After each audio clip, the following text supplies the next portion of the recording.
Hello, everyone. Welcome to Philosophy 241. My name is Matt DiStefano, and I'll be your instructor for the course. I'm excited to do philosophy of sport. I've never taught this course before, and I love sports and I love philosophy, so it's a two for one. I know many of you are probably like, what the heck is philosophy of sport? What are we going to be doing in here? Or why is it important? Why does it matter?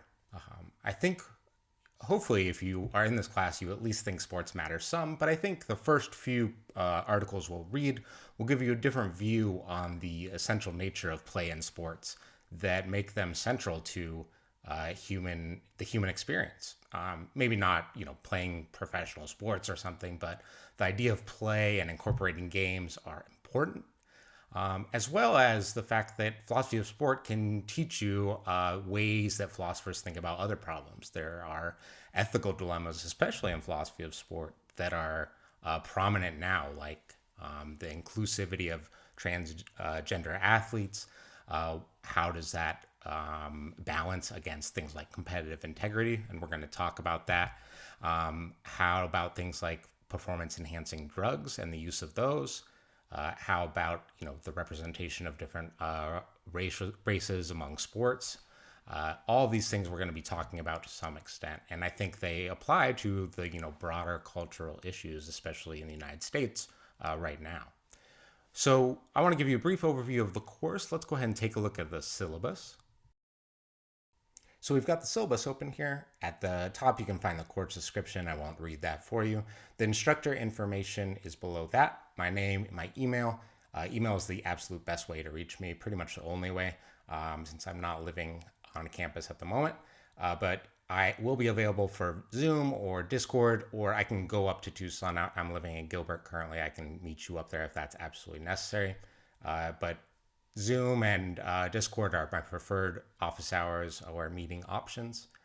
Email is always the best way to reach me. It's quickest, besides maybe Discord, and I'll link that server in the announcements. If you haven't used it, it's like a Teams or a Slack sort of a way of communicating that I think is a little bit faster and more effective than email, but it's totally optional. It's not required of you to join. You can read the course objectives and the expected learning outcomes there.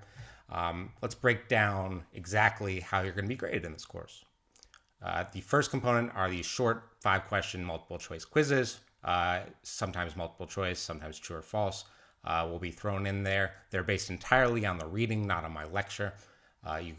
This way you can look for the answers in the text and justify your responses through the readings. They are essentially designed to keep you on top of the readings and make sure you're engaging with them enough to understand the sort of basic issues involved. The next component of the grade is the discussion and reply.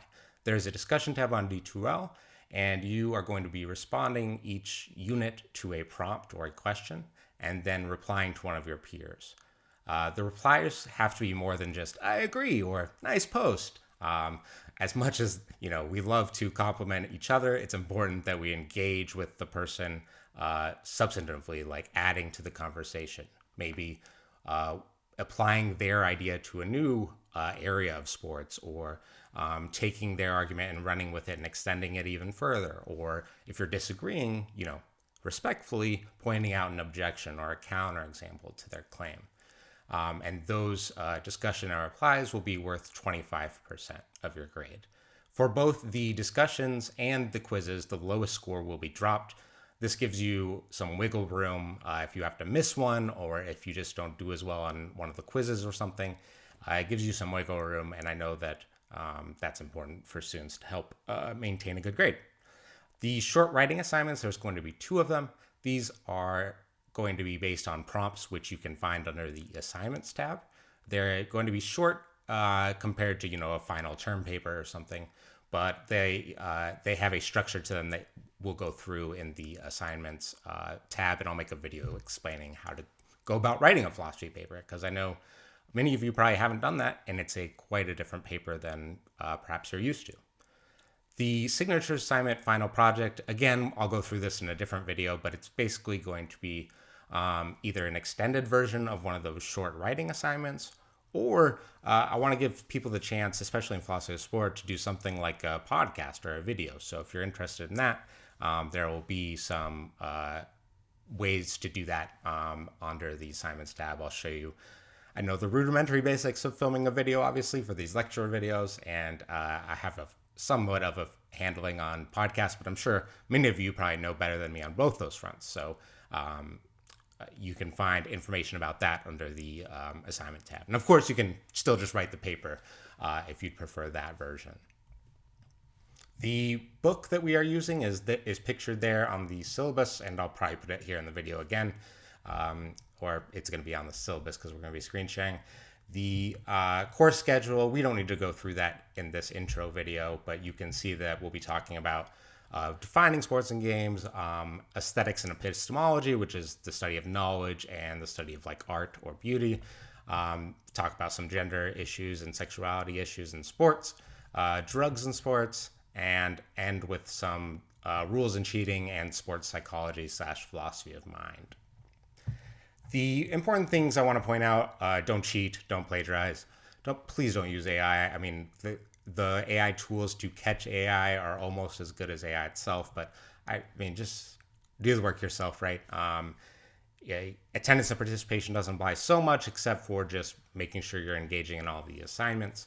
And really, really want to stress the positive learning environment or classroom behavior. Essentially, it's just going to be on the discussion boards. I know especially with some of these issues, they're going to be extremely emotional, and rightly so. And I don't want people to be nasty to each other, saying nasty things about other people. Don't be an asshole. I'm going to be moderating those pretty heavily, so hopefully we don't have any issues. But if you see something that I haven't gotten to, do flag me down and let me know, and I'll take care of it.